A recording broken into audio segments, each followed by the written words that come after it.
It's Rumblysuperset here, and welcome to the update 1.8 overview of Vainglory.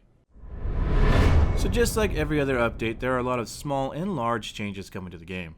I'm going to go ahead and go over some of the key changes that are coming to Vainglory in update 1.8. Get your ice and glowy ready, the long-awaited Skye is coming to the Halcyon Fold. Known as the Swift Sniper, Skye is able to dance at the edge of fights or dive deep into the enemy backline to kill key targets. Skye's unique strafing attacks change the complexion of fights, and her ability to chase down and catch opponents is unparalleled. For more information on Skye, you can watch her new official Hero Spotlight video using the link in the description down below. And of course, what's an update without new skins? We have the Cloud Raider Vox Tier 1. Infinity Scarf Tier 2. Bug Pedal Tier 2.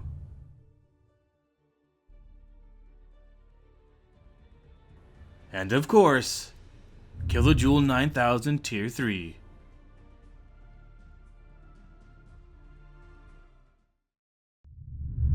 You remember that old karma system?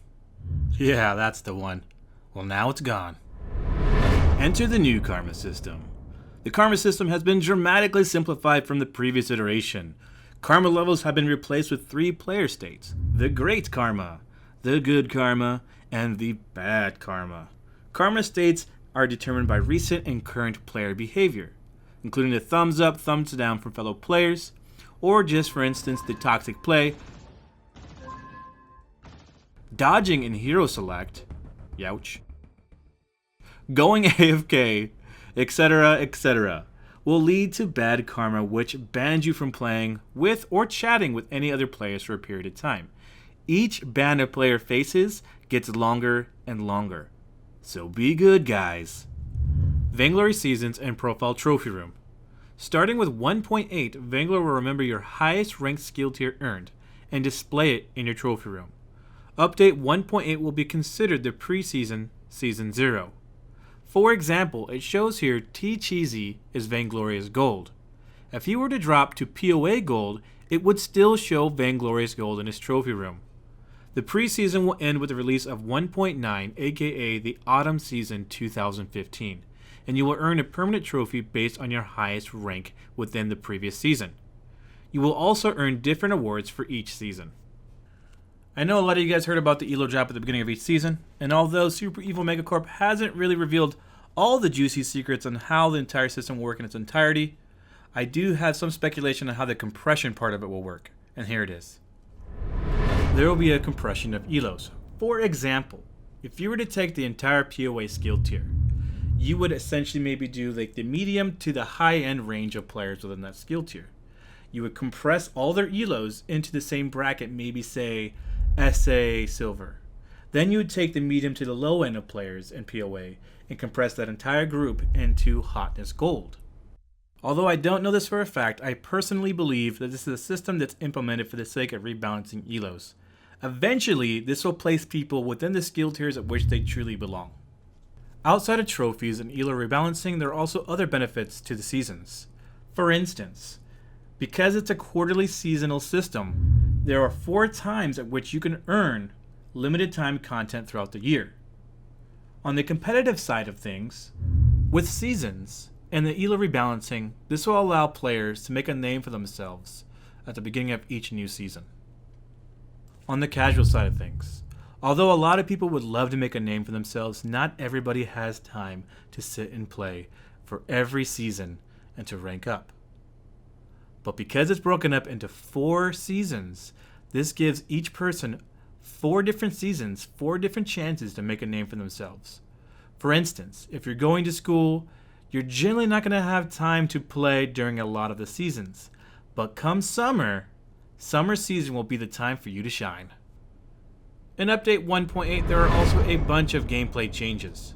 The first one being the Vein Crystal. After 5 seconds of not taking damage, the Vein Crystal will now regenerate health. Turret defenses have also seen a change in 1.8. They now have less armor and shields before the 2-minute mark. This is important because of the fact that now people might handle the laning phase differently. They might rotate less and stay in lane more. And also, given the fact that the Iron Guard has changed, we'll discuss this later, you might even see this sub-meta of dual laning. Another change is the final 2 turrets, the Vayne turrets, are now only worth 100 gold each. The Kraken has also seen some changes this update. The Kraken is now invulnerable during her spawn animation coming out of the pit. The shield is up from 100 to 150, and the ace buff you get by capturing the Kraken is now cancelled upon taking hero damage.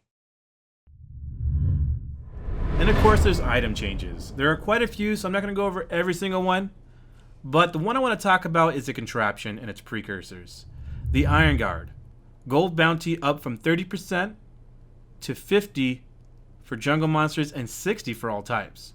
The Storm Guard banner, there has been some changes to it. They removed the 100 health and the regen was increased from 12 to 16.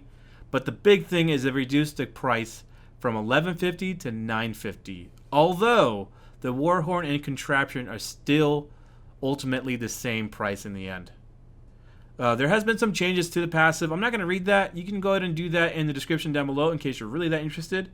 But the big thing for contraption is the charge time is down from 25 to 15 seconds per use. And finally, the hero changes.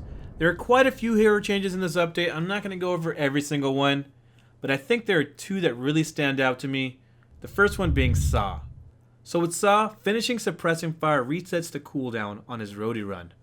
Finally, he has some sort of mobility after using his suppressing fire. Thank you. The second hero is Rona. Berserker's Fury, heroic perk. Energy stat no longer increases her in-combat rage gain. Say goodbye to that unlimited red mist in ARAM. Weapon ratio down from 80% to 70%.